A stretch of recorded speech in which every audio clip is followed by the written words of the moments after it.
La Commission européenne salue l'accord des ministres des Finances du G7 sur une taxe mondiale minimum des entreprises fixée à 15%.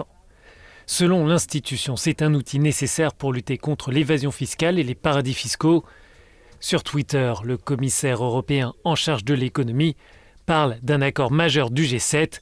Les multinationales devraient payer leurs taxes là où elles font des profits. Les États doivent adopter ce niveau minimum d'imposition de 15%. Plus de justice et moins d'évitement fiscal, insiste l'Italien. Selon l'Observatoire de la fiscalité européenne, l'Union pourrait toucher 50 milliards d'euros avec un tel dispositif, mais certains États membres, comme l'Irlande, sont assez réticents.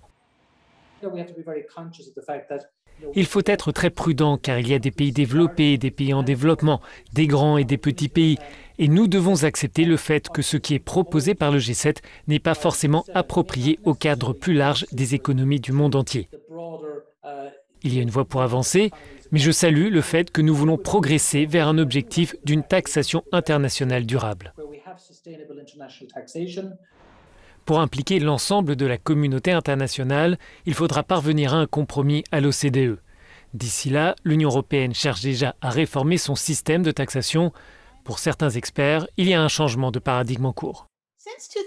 Depuis 2015, l'accent a été mis sur la prévention du transfert de bénéfices et sur la nécessité de s'assurer que les entreprises paient des impôts là où elles réalisent leurs bénéfices.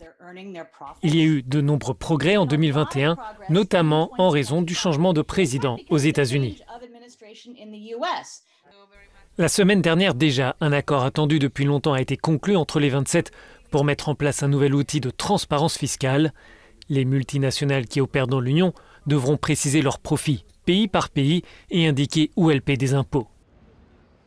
Le compromis fait aussi l'objet de critiques car il sera obligatoire uniquement pour l'Union et les États membres inscrits sur la liste européenne des paradis fiscaux. Au Parlement, les eurodéputés sociodémocrates parlent tout de même d'un premier pas. Désormais, nous saurons ce qui se passe dans l'Union européenne. Je voudrais rappeler que 80% de l'évasion fiscale se déroule entre les États membres et nous aurons un certain nombre de données très détaillées sur les activités dans les paradis fiscaux. Nous sommes aujourd'hui en meilleure position et nous devons analyser les informations dont nous disposons et surtout, nous avancerons à partir d'un point que nous avons remporté. Pour le moment, nous avons déjà des règles sur la transparence fiscale et il faut souligner que nous sommes le premier espace au monde à disposer d'un tel outil. La crise économique provoquée par la pandémie de Covid-19 pourrait bien ouvrir une nouvelle ère fiscale. Ces ressources seront essentielles pour la relance.